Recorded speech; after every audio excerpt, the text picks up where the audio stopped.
What's poppin' T Squad? It's your girl Keisha, and I'm here with my all tea all shade Xscape episode 2 review. So, I got some behind the scenes tea for you all. It has been reported that Xscape has landed a television movie deal with Bravo to bring their story to us. I think Bravo is a great channel for it. I think this will be the first movie that Bravo has ever done. And if you saw Watch What Happens Live last night, you know that this shit might not even happen. If y'all watch What Happens Live last night and saw Xscape on there, it was cringeworthy. It was so cringeworthy that I couldn't even get past the first 5 minutes of it because so much shade was being thrown between the ladies. It was unbearable to watch. And I'm just sitting there like, why are they so hurt? Where is all this anger and hurt coming from between these girls? It is a train wreck. Um, Afterwards, Kandi took the social media and said, it is what it is, but we sing well together. When we get together, it's wonderful when our voices come together, and that's pretty much all that it is. Because that was a mess. And then they went on to say on Watch What Happens Live that Kandi, after they get done with this tour with Kandi and Tamar and Monica all going on tour together. Well, Xscape, Tamar, and Monica all going on this tour together. That after that, she's going on to do, Broadway, and that the other three girls will be doing an album together. What? Like, no shade, but I don't want to hear no album with just Tiny, Tamika, and Latasha. I want the whole deal or nothing at all. Love those girls, love what they do, but it's not the same without all of them being together. I'm sorry, I'm just not here for it. Do y'all want to hear an Xscape album with just three of them? Let me know. I mean, because take it or leave Kandi, because Kandi's vocals are here or there. They're hit or miss at some points. But when they all are together, it's magic. It is pure magic. So, but them hoes need to go in y'all. Like, they need to sit on somebody's mammy's titties and cry it the fuck out. Because, girl, that was a mess. But anywho, let's get into this episode. So Kandi meets with her best friend Tan, who is a former member of Xscape. She was a fifth group member, but she didn't get along with their manager back in the day, and the manager basically gave the girls the ultimatum: either kick her out the group or we're gonna go elsewhere. They were young, they were kids, so they fed into the bullshit and they kicked Tan out the group. Well, despite that, Tan and Kandi are still really close friends to this day, and they got together for dinner and drinks. And she tells Tan about the performance of the part blah, blah, blah, blah, blah, blah, blah, blah, about the performances they have coming up, and how the girls want to add a bunch of dates because they basically in it for the money. She's like, them hoes need a check. I don't. So my bag is secure. She tells her the girl started a company name and put her name on it without her consent. And Tan says they'll pull the wool over your eyes and make you feel like you're in the wrong. She agrees with Kandi. Kandi says she doesn't want Tasha's husband, Rocky, involved with the group business. Back in the day, between their second and third album, he came on as their manager. He really didn't have that much experience. And then everything went south after that. Tiny and Kandi both feel like he was in Latasha's ear, making her feel like she was the star of the group and that she didn't need them. Latasha disagrees and says that their problems were between them as a group and had nothing to do with her husband. I agree with that somewhat, but I do feel like they all have issues amongst themselves, but adding her then boyfriend onto the mix did not help. So Kandi says that she and Rocky actually used to be cool until he got with Tasha. Once Tasha and Rocky got together, according to Kandi, she wanted her own dressing room and stopped praying with them before shows. And she was just basically acting like the Beyonce of the motherfucking group. So Tan says Tasha is a great singer, but questions, is she in it for herself or for the group? At this point, I think that she's in it for the group because, I mean, let's face it, nobody's checking for a Latasha album. We love Latasha, but ain't nobody checking for her like that. Nobody's checking for Tamika like that. We're only checking for them because they're on this reality show and they're back touring as a group. If we were checking for them like that, they would be popping. You know what I'm saying? But I do feel like if Latasha's solo career would have popped off, she would have been told them hoes, fuck you, and she would have went on and did what the fuck else that she wanted to do. She would have been on what Kandi's on. You know, or I got options, bitch. I don't have to be here. My husband got 2 jobs. Everybody hates Chris. So it's obvious that Tan does not like the sisters, especially Natasha, and she was basically just, co-signing everything that Kandi has to say. And she tells Kandi, to not put herself around people that she don't like. And I agree with that. As a grown-ass woman, I'm not about to do business with somebody I don't like or I don't trust. And I'm not about to be around people that I really am not feeling like that. I'm just not going to put myself in that negative space. All money ain't good money, especially when it comes to a peace of mind and you having a clear conscience. So, where was I at? On day 4 of rehearsals before the BET Awards, Tiny sits the girls down to talk and asks if they want to clear the air, based off the last conversation that she had with Kandi outside of the rehearsal building on last week's episode. Kandi speaks up and says that she wants to see how this BET Award performance goes before she decides whether she wants to move forward with more show dates. Latasha asks, what are her reservations? Great question to ask. Kandi says she doesn't feel like they see eye to eye on business and that she isn't being involved in all the conversations regarding the group. The girls deny that and say they are including her in on everything.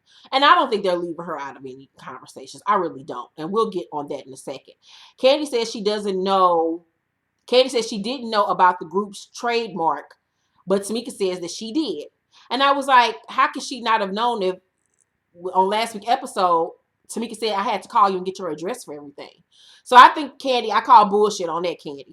Tasha says you asked Tamika to apologize on radio and said once she did that you would be ready to work again. Kandi says she feels good about them as a group, but that she didn't mean she was ready to do shows every week. Well, girl, that don't even make sense. If you said you was ready to work again, that means that you're ready to get back out here and come together as a group. And with us being in a group, that entails us performing, recording, touring. What the fuck? Like, huh? Like, Kandi, like, you can't have your cake and eat it too. You can't have one foot in and the other foot out. Like, you playing games at this point. And then later on in the episode, she always wants to say that she feels like the outsider. She feels like they still treat her as a child, meaning Latasha. Well, you act like a child with your childish behavior. You can't sit up here and say, well, if you apologize, I'm ready to work. And then when it's time for us to work, you saying, well, I don't really know because I'm not comfortable. It's a little bit too much for me. No, girl, you can't do both. Like, you're acting like a child. So now I would have to treat you with child hands. Like, come on, Kandi. Stop it. So Latasha then asks, well, why did we say we were coming back together if you're not even sure you even want the fuck to be here? I mean, come on now. I agree with Latasha. Like, bitch, what the fuck are you doing? You're wasting all of our time. You're wasting promoters' times. Like, what the fuck are you doing, Kandi? We understand you got options, bitch, because you got money. You're a multi-millionaire. But if you're not in it, don't be in it. Let us know. We cut this shit now before it even fuck starts. So Kandi's Kandi says that everything happened overnight, really quickly, and Tasha says you could have just said I needed a minute. I 100% agree with that. Let's be adults about the situation. If you don't want to be treated like a child, once again, stop acting like a child. Put on your grown woman panties and speak up for yourself and say how the fuck you feel. So Kandi says that she expressed her feelings to Tiny. Well, what the fuck? You say that they do stuff without you and that they exclude you, but then at the same token, you only telling your feelings to Tiny, and then to feel some type of way if Tiny then run back and tell them and have a conversation about you with them alone, then it's gonna make it seem like she being funny and like they're leaving you out of shit. Like you just, like, come on now, semantics. Like, you're just acting stupid at this point. You can't only tell one person about how you feel and not tell the person that you actually have an issue with about how you feel. Come on now, Kandi, stop it. So, Tasha asks, why didn't she talk to them about it? 100% agree with that. Like, come on now. And Tiny says that Tiny feels like it's not fair that she's the only one that knows Kandi's true feelings. And that's a fucked up place to put Tiny in as well, because she's sitting here knowing how both sides feel and she's in the middle. And by the way, seeing Tiny in this dynamic of this group makes me love Tiny even more, because she's just so encouraging. She's funny as fuck amongst them, because Tiny just like, I'm just here to pop my pussy for a real nigga and get over this motherfucker over her that's making me lose my edges. I'm just over here to get my life, bitch, my whole light skin ass life. I don't know what the fuck y'all here for, but I'm here to get my groove the fuck on. So Latasha says Kandi refuses to hold herself accountable, and I agree with that. And Kandi says the same about her. I agree with that. Both of them are the problem. Kandi and Latasha are the problem. It's not so much Tamika and Tiny. It's Kandi and the fuck Latasha. So Tasha and Kandi start arguing about why they don't get along. Kandi says it's because Latasha set up their third album to have her solo album, which was fucked up. Tasha said she didn't use them. Her voice got her the deal. Because Kandi said, you use us or whatever. She was like, no, I didn't. My voice got me that deal. I was like, well, okay, bitch. So Tasha says Kandi complained a lot. And I could see that shit, because all she been doing since episode 1 is fuck the plane. So Kandi says she refused to look like the Pips on their third album, because basically Latasha was singing on every fucking song. Latasha says that Kandi had an attitude because she was the one singing all the time. Kandi refutes that. Kandi says, Tasha says that the girls would get mad at her if she sang on all the songs, and then the producers would then get mad if she didn't sing on all the songs. So it was like she was in between a rock and a hard place. She says them breaking up didn't have anything to do with her going solo. I don't know about that, girl. I think y'all all had fucked up group dynamics, and that made it worse. Once again, adding bullshit on top of bullshit. Kandi says while in negotiations for their third album, their attorney said on Tasha's behalf that she wasn't doing the third album unless she could do her solo album. So, I mean, that was an ultimatum, bitch. Either y'all gonna let me do this my solo album, or I'm not gonna fuck with y'all on this third album, which is a fucked up way to go about things. That was totally fucked up. Tasha denies it, but then Tiny jumps in, and I will say this about Tiny. Tiny plays devil advocate. She's not more team Kandi. She's not more team Latasha. She's not more team Tamika. She just keeping it all the way 100 and real. So when Tiny jumped in and said, girl, now if you gonna tell the truth, nothing but the truth, and says that the lawyer did say that on Latasha's behalf. Tiny said they wanted $4 million for their third album, but Tasha said she would do the album but didn't want to do any promotion. Now, you all know you can't do an album and not fucking promote it unless you Beyonce, bitch.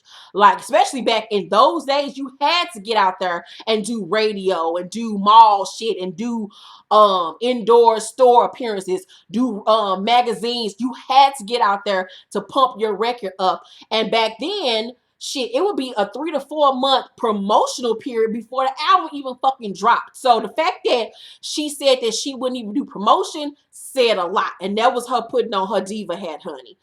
Tiny says the record company then decided not to give them the $4 million they requested because they didn't feel like they were going to get their money back, and instead gave them $800,000. And I was like, split that between 4 girls, management, attorneys. Them hoes was left with nothing. That's why I be telling y'all favorites ain't as rich as y'all fucking think they are. And then you got to pay back the tax man on top of that. And just think about if they would have got that $4 million. They still had to pay manager, publicists, lawyers, tax man, everybody else out there $4 million. And think about how much they then went home a piece out of that $1 million that they all got a piece. Girl, nothing. So Tamika and Tasha just sitting there quiet because they know that they been calling out on their bullshit. Well, Latasha's been calling on their bullshit. They ain't had nothing to say at that point. And I was like, I don't see your shit now. So Kandi asked Tamika, is she going to act like she don't remember that? And Tamika said, I ain't getting involved in that. And I feel like she was saying that because she didn't want to make her sister look bad. But she also said that she didn't want to get involved because last time she got involved and stuck up for her sister, it went south. And that was when she went on the radio saying that Kandi fucked Jermaine Dupri and his daddy and all so deaf. And I was like, well, there's a way of sticking up for your sister without being defamatory to somebody else's character. You know what I'm saying? So Tamika says, so Tiny like, oh, okay, well, that went well. Y'all ready to say? Tiny just like, I'm done with the fuckery. So at this point, the band had left, rehearsals was over, and Tasha asked to speak to Kandi one-on-one. Kandi says she felt like they were never on the same page and always felt like Tasha didn't like her. Tasha is shocked by this because she says she always looked out for Kandi and treated her like a little sister. Kandi says she felt like it was them versus her. And I said, I still, based off the way she acts today, I feel like Kandi made herself be a third wheel amongst the girls. I feel like she separates herself and she kind of comes across like she plays the victim card. So Tasha doesn't understand why she felt that way. Kandi starts to cry and says she doesn't see how she didn't see it. Latasha is crying at this point, and Kandi brings up her deceased brother, Patrick, who was her rock and basically like their mediator back in the day. And Latasha brings up how she had a crush on Kandi's brother. It's a whole bunch of dynamics there between these girls, and the shit runs deep. Kandi says that she's too old to feel like she's on the outside. And I was like, well, stop acting like a bitch. Open up and, allow yourself to feel something towards these ladies. You ain't got to give them your 100% all, but you have to open up somewhat. Tasha says she can't force anything and will give Kandi time to adjust. Tasha and her husband Rocky go out for drinks, and she tells them about her and Kandi getting into it. Kandi and Todd and the baby go out for a walk. She tells him everything about what happened. Tasha says that she recorded a couple songs back in the day when she was going to do her solo album, but that shit got cut because Jermaine Dupri left the record label, and her shit just basically got pushed to the side, and she became depressed once her, career didn't take off the way she thought it would. Rocky says that maybe Kandi feels like you left them, your shit didn't work, mine did, so now you want me to come back and rescue y'all. And that's exactly how Kandi feels, 100%. Kandi tells Todd that she remembers more bad times about the group than she does good times, and that she was way happier when the group broke up. And I mean, that says a lot. If you happier without them hoes, then I most definitely wouldn't want to come back to a space that makes me feel bad. And on Tasha's behalf, she does need to apologize for how she did them regarding her solo career. Rocky says that she needs to be a big sister to Kandi and really work on their friendship. She agrees. At rehearsals, Tiny is giving me all the feels. Once again, she's being so encouraging as being the life of the party, being the fun one. Tamika is late because she had to fuck her husband. I'm so tired of her big ass showing up late all the goddamn damn time. Y'all can't say y'all want this, but then y'all not giving 100%. Come on now. And now I see why the BET Awards came across the way it did, because like they did good, but they were not at their best. They did much better at Essence. Kandi and Tasha agreed to work on the set list for the BET Award show performance together. Kandi says she feels like members in the group still test her like she's a kid. And I'm like, girl, no, they don't. Tasha arrives to Kandi's studio, and they worked so well together. One-on-one, they did so well together. There were laughter. They reminisced. They can really work together. So I don't understand, like, in these moments where we see them laughing and joking with one another, why the fuck were they acting like that on Watch What Happens Live last night? Like, that was like one of the most epic shows of Watch What Happens Live history. Like, that will go down in infamy. We then see Tamika at home with her daughters. One of them, Ocean, her oldest, is getting married. She talked about being pregnant with her, doing their first album, and how management wanted her to have an abortion and told her if she didn't have an abortion, they were going to kick her out the group. And Latasha, although upset with her little sister, stood by her side and said, if she goes, I go. And that was how Tamika was able to stay in the group. Kandi is waiting for all the girls to come to rehearsals. They're late once again. And at this point, I would be pissed off if I was Kandi. I'd be like, fuck you hoes. After rehearsal, Kandi brings up them being late and needing them to show up on time. On day 7 of rehearsals, the girls don't know the lyrics, so who can I run to? The girls are happy that they sold out the Detroit show in 24 hours. That was a big accomplishment. Mama Joyce shows up, and the girls are so excited to see her, and we get to see old pictures of them together. And Mama Joyce is basically like their mother hen back in the day. She helped them with their hair, their makeup, their outfits. She was on the road with them. She helped them with performances. And it's really good to see the love there and how close-knit they all were at one point. Mama Joyce, Tiny says, and Mama Joyce told her, don't marry for love, marry for support. And I was like, you better come through with a word, Mama Joyce. Shit. So Mama Joyce makes them perform for her. and they mess up, and Mama Joyce tell them, stop all that dancing shit and do what the fuck y'all can do best, which is sing. And I 100% agree with that shit. Let me know what y'all thought about episode 2 of Xscape Still Kicking It. What do you think about the group's dynamics? Make sure to thumbs up this video and subscribe to my channel if you have not, and become a part of the motherfucking T-Squad, biatch. I love you guys so much, and my Married to Medicine review is up next. Love you. Bye.